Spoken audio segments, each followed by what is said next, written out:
আমার নাম আখি। পেশেন্ট হচ্ছে আমার বাবার নাম হচ্ছে অসিত বরণ সরকার। আমরা এসেছি নেত্রকোনা থেকে। গত 2 মাস আগে আমার বাবা হঠাৎ করে মাথা ঘুরে পড়ে যান। তখন আমরা ময়মনসিংহের একজন স্বনামধন্য নিউরোসার্জন ডক্টরের কাছে বাবাকে নিয়ে যাই, কিন্তু কোনোভাবেই বাবার রোগটা আইডেন্টিফাই করা যাচ্ছিল না। তখন আমরা ঢাকায় আরেকজন স্বনামধন্য ডাক্তারের কাছে নিয়ে আসি, যার মাধ্যমে আমরা জানতে পারি বাবার ব্রেন টিউমার হয়েছে।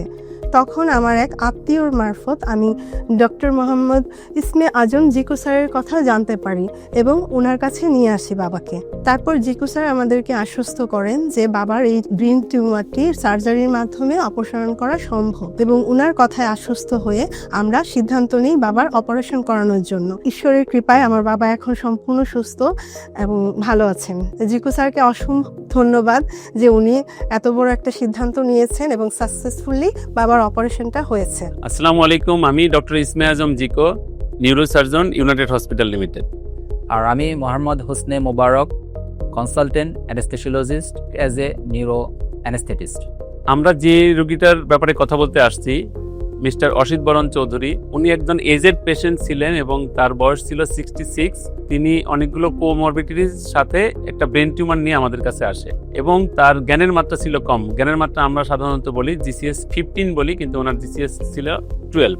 এই জ্ঞানের মাত্রা নিয়ে ওনার বয়স 66। তো এই এজেড পেশেন্ট এর সাথে সাথে কোমরবিডিটিস, মানে টোটালটাই আসে একটা কমপ্লিকেটেড কেস হিসাবে। তো কিভাবে খুবই সূক্ষ্মভাবে অপারেশন করে জেনারেল অ্যানেস্থেসিয়া ছাড়া কিভাবে আমরা অপারেশনটা করবো, এর জন্য তখন আমরা আমাদের বিজ্ঞ অ্যানেস্থেসিওলজিস্ট ডক্টর হোসনে মোবারক স্যার, উনি আমাদের এখানকার চিফ নিউরো অ্যানেস্থেটিস্ট, ওনার সাথে আমরা কথা বললাম এবং উনি এর পরবর্তী জার্নিটা আমাদেরকে বলবেন। নিউরোসার্জন ডক্টর জিকু যখন এই পেশেন্ট সম্বন্ধে আমাকে ইন ডিটেলস বললেন এবং আমরা দুজনেই বসে আলাপ করলাম।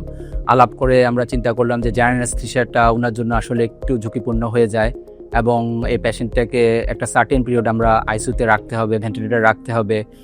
যেরকম কস্টও ইফেক্টিভ এবং পেশেন্টের হসপিটাল স্টে বেড়ে যাবে এবং আউটকামটা পুয়ার হওয়ার পসিবিলিটিটা বেশি। আমাদের ইচ্ছা ছিল পেশেন্টকে একটা ভালো আউটকাম দেওয়ার। সেই অনুসারে আমরা দুইজন মিলে সিদ্ধান্ত নিয়ে পেশেন্টকে স্ক্যাল্প ব্লক দিই এবং আমরা ঘুমের ওষুধ শুরু করি, যেগুলো আমাদের সিরিঞ্জ পাম্প আছে, এই পাম্পের মাধ্যমে দেওয়া হয় এবং লো ডোজে আমরা গ্র্যাজুয়ালি ডোজটাকে টাইট্রেট করি। যখনই আমরা দেখি যে সার্টেন পিরিয়ড পর্যন্ত পেশেন্টের জিনিসগুলো স্টেবল হয়ে গেছে, তখন আমরা নিউরোসার্জনকে অনুমতি দিয়ে আপনি প্রসিড করেন। উনি যখন অপারেশনটা শেষ করেন, এরপরে আমরা পেশেন্টকে জাগিয়ে দিলি এবং আমরা অভূতপূর্ণ একটা মিরাকল বা দেখতে পাই যে পেশেন্ট আসলে অপারেশনের আগে যে অবস্থায় কনশাস লেভেল নিয়ে আসছিল তার থেকেও পেশেন্ট আরও 1-2 বেড়ে গিয়েছে এবং আমরা সাকসেসফুলি অপারেশনটা করতে পেরেছি। এই জিনিসটা আসলে আপনাদের সাথে শেয়ার করার একটা সবচেয়ে বড় কারণ হচ্ছে যে আমাদের সায়েন্স দিন দিন আগাচ্ছে, হয়তো বা আমরা কাজ করছি কিন্তু মানুষজন জানতে পারছে না।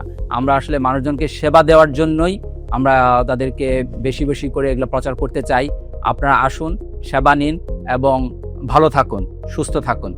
অপারেশন হলো, সাকসেসফুল হলো, রুগী কেমন আছে?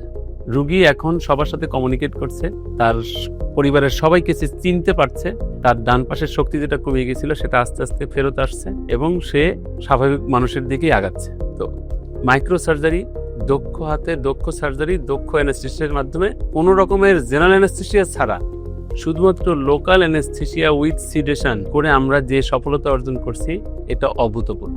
সবাইকে ধন্যবাদ।